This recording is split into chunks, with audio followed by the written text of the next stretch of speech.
Hello all, it's Sachin टेकरी। आज इस video में हम बात करेंगे ग्राफक्यूएल एपीआई क्या है और ग्राफक्यूएल एपीआई और रेस्ट एपीआई में क्या डिफरेंस है और क्यों डेवलपर और कंपनी ग्राफक्यूएल एपीआई को प्रीफर करते हैं। So without wasting the time, let's get started.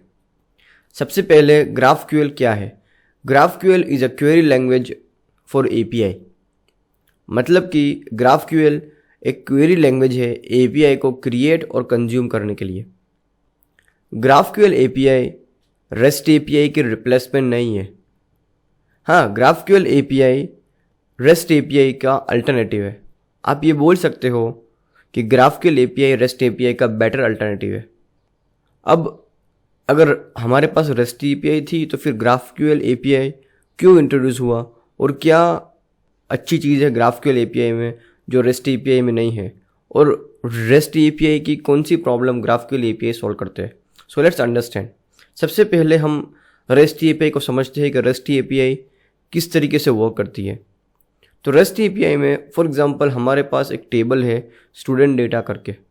उस टेबल के अंदर हमारे पास आईडी फील्ड है, नेम, एज, उसके बाद स्टूडेंट का मोबाइल नंबर, उसका फादर का मोबाइल नंबर, उसके बाद मदर का मोबाइल नंबर, उसके बाद उसका फ़ोन नंबर, लैंडलाइन नंबर, उसके बाद उसके रिज़ल्ट के details, previous year result, this year result and so on.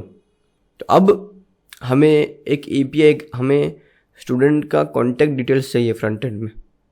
तो उसके लिए हमें रेस्ट एपीआई के अंदर एक एपीआई, एक एंड पॉइंट क्रिएट करना पड़ेगा। For example get student contact detail by ID. मतलब कि फ्रंट एंड से आईडी पास करेंगे और उस आईडी जो स्टूडेंट है उसका कॉन्टैक्ट डिटेल्स हमें इन रिस्पॉन्स जेसन में चाहिए। तो उसके लिए हमें एक एंड पॉइंट क्रिएट करना पड़ेगा, get student data, get student contact details by ID. तो उस एपीआई के रिस्पॉन्स में हमें स्टूडेंट का कॉन्टैक्ट डिटेल्स मिलेगा। अब दूसरी रिक्वायरमेंट आई कि हमें स्टूडेंट का रिज़ल्ट चाहिए। तो फिर फ्रंट एंड डेवलपर को बैक एंड डेवलपर से कंसर्न करना पड़ेगा, बात करना पड़ेगा कि मुझे एक और एपीआई चाहिए क्योंकि एक और नई रिक्वायरमेंट आई है। तो मुझे एक और नई एपीआई क्रिएट करके दो जिसके रिस्पॉन्स में स्टूडेंट का नेम और उसका रिज़ल्ट की डिटेल्स आए। For example student ID, name, previous year result and this year result. तो उसके लिए बैक एंड डेवलपर को एक और नया एंड पॉइंट क्रिएट करना पड़ेगा। For example get student result data by ID. तो इस तरीके से नए नए रिक्वायरमेंट के लिए नई नई गेट एपीआई, नई नई एंड पॉइंट्स, नया नया एंड पॉइंट्स क्रिएट करना पड़ेगा। इस तरीके से रेस्ट एपीआई वर्क करती है। अब ग्राफक्यूएल एपीआई में किस तरीके से वर्किंग होती है।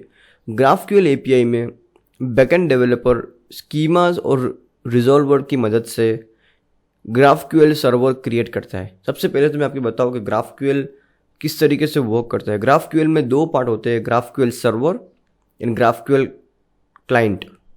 ग्राफक्यूएल क्लाइंट जो है वो फ्रंट एंड डेवलपर ऑपरेट करता है और ग्राफक्यूएल सर्वर जो है वो बैक एंड डेवलपर ऑपरेट करता है।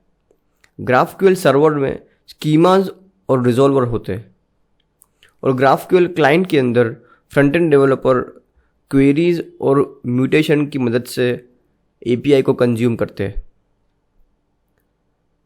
तो ग्राफक्यूएल सर्वर में बैकएंड डेवलपर को एक बार फॉर एग्जांपल एक टेबल क्रिएट हुआ, स्टूडेंट डेटा टेबल, तो उस टेबल का स्कीमा और रिजॉल्वर क्रिएट करना होता है। अब उसके बाद फ्रंट एंड डेवलपर को, मतलब कि क्लाइंट साइड पे जैसी भी या कोई भी नई रिक्वायरमेंट आती है डेटा की उस टेबल से रिलेटेड, उस स्टूडेंट टेबल से रिलेटेड, तो उसको रेस्ट एपीआई की तरह बैकएंड डेवलपर को नहीं बोलना पड़ेगा कि मुझे एक और एंड पॉइंट क्रिएट करके दो।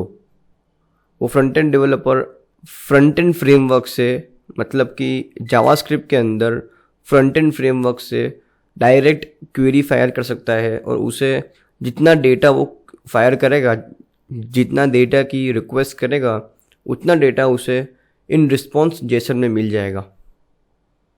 मतलब कि उसको अलग अलग रिक्वायरमेंट के लिए अलग अलग एंड पॉइंट्स, अलग अलग एपीआई नहीं क्रिएट करनी पड़ेगी। तो यही खास बात है ग्राफक्यूएल के अंदर कि ग्राफक्यूएल में सिर्फ एक ही एंड पॉइंट होता है जो बैकएंड डेवलपर एक बार क्रिएट करके दे देता है, उसके अंदर फिर बैकएंड डेवलपर स्कीमास और रिजॉल्वर ऐड करता रहता है जैसे ही कोई नया टेबल क्रिएट होता है। एक बार स्कीमा और रिजॉल्वर क्रिएट हो गया, फिर फ्रंट एंड डेवलपर अपने रिक्वायरमेंट के हिसाब से वो डेटा फेच करेगा। अब यहाँ पे GraphQL दो प्रॉब्लम को सॉल्व कर रहा है, ओवर फैचिंग एंड अंडर फैचिंग। ओवर फैचिंग क्या है कि रेस्ट एपीआई में फॉर एग्जांपल आप बोल सकते हो कि अब दो एपीआई क्यों क्रिएट करो, एक एपीआई क्रिएट करो जिसमें कि स्टूडेंट का पूरा डेटा एक बार में फेच हो जाए, जिसमें कि पूरा स्टूडेंट टेबल हो। मगर यहाँ पे आप ओवर फैचिंग कर रहे हो, आपको सिर्फ रिक्वायरमेंट है स्टूडेंट की कॉन्टैक्ट डिटेल्स की, और आप उसका रिजल्ट का डेटा भी अननेसेसरीली फेच कर रहे हो। तो ये है ओवर फैचिंग जो GraphQL सॉल्व कर रहा है कि आपको जितनी रिक्वायरमेंट है उतनी रिक्वायरमेंट का डेटा आप फ्रंट एंड से मतलब कि क्लाइंट साइड से फेच कर सकते हो। अब दूसरा है अंडर फैचिंग। फॉर एग्जांपल आपको रिक्वायरमेंट है रिजल्ट डेटा की, ओके, और आपने एक एपीआई क्रिएट की है get student contact details by ID. अब आपको उस जहाँ पे वो एपीआई कंज्यूम कर रहे हो आप, वहाँ पे आपको रिजल्ट का भी काम है, तो आपको एक और एपीआई फायर करनी पड़ेगी रिजल्ट डेटा के लिए, अगर रेस्ट एपीआई है तो ये है अंडर फैचिंग कि आप कम चीज़ें फैच कर रहे हो एक एपीआई में, ओके। तो अब GraphQL एपीआई में क्या है कि अगर आपको एक पर्टिकुलर पेज में या कंपोनेंट में पहले आपकी रिक्वायरमेंट थी कि मुझे यहाँ पे सिर्फ कॉन्टैक्ट डिटेल्स चाहिए, तो आप कॉन्टैक्ट डिटेल्स की जो फील्ड है वो मेंशन कर लिया क्लाइंट साइड पे, तो वो जो फील्ड्स में मेंशन की वो बैकएंड से वो फील्ड फेच होकर फ्रंट एंड में इन रिस्पॉन्स जेसन में आ गया। अब रिक्वायरमेंट चेंज हुई कि उसी जगह पे मुझे रिजल्ट का डेटा भी चाहिए, तो आपको अलग एपीआई फायर नहीं करनी पड़ेगी, आपको उसी एपीआई में सिर्फ जो फील्ड्स एक्स्ट्रा चाहिए वो मेंशन कर देने की, तो उसी सेम एपीआई में आपको वो रिजल्ट का डेटा भी फेच हो जाएगा। तो ये दो प्रॉब्लम GraphQL सॉल्व कर रहा है, अंडर फैचिंग एंड ओवर फैचिंग। तो इसीलिए डेवलपर और कंपनी GraphQL को प्रीफर करते हैं इंस्टेड ऑफ रेस्ट एपीआई। इसका मतलब ये नहीं है कि रेस्ट एपीआई टोटली डेड हो चुका है या रेस्ट एपीआई का कोई यूज़ ही नहीं है।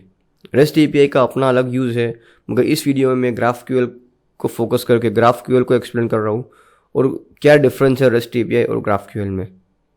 तो अगर आपको ये वीडियो समझ ना आया हो, अगर कॉन्सेप्ट समझ ना आया हो, तो मैं आपको रिकमेंड करूँगा इस वीडियो को वापस देके ध्यान से समझे कि क्या GraphQL क्या है और रेस्ट एपीआई और GraphQL में क्या डिफरेंस है।